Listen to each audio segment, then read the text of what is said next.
Hey guys, it's the Sideline Beekeeper coming to you with the beekeeping tip of the day, and today we want to talk about protecting your honey supers from pests while you're waiting to extract. Keep in mind we pulled these supers off yesterday. We've had them in our honey house overnight, pulling that remainder bit of moisture content out to where we want to get it to around our 16% area.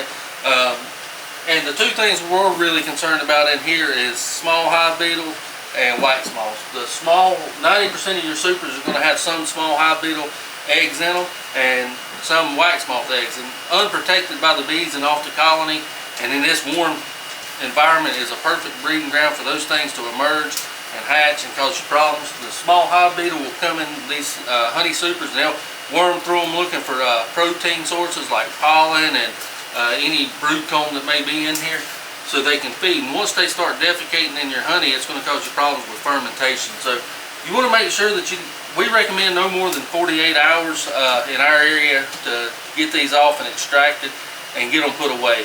So keep in mind that even though these are off and they're clear to bees, you're not out of the woods, because there's some pests that could be inside these supers that could cause you problems later on.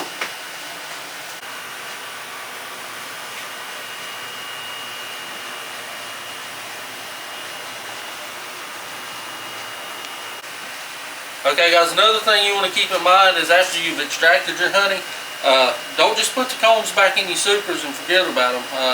Go ahead and get those put back on your colonies, let the bees clean them up, set them outside depending on your local laws, however you choose to do it. Get that honey out of the combs and don't just forget about them. Make sure you take some kind of protective measure. Our combs, some of them had brood in them in the past and some of them has a little bit in it. And that's what your pests are really after, is the leftover pollen and brood and proteins and things like that. So not necessarily the honey, but you'd hate to lose your drone comb that you worked so hard to get by not taking care of it. So after you extract it, get it out and get it cleaned up as soon as possible and get it stored away for the next season. They make different type of treatments you can use.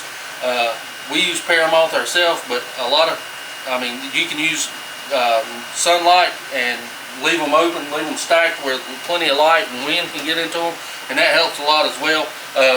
Just the main thing is make sure you keep an eye on them. You're going to lose some combs every year, but take care of your combs because they're gold. Thanks for watching and happy beekeeping.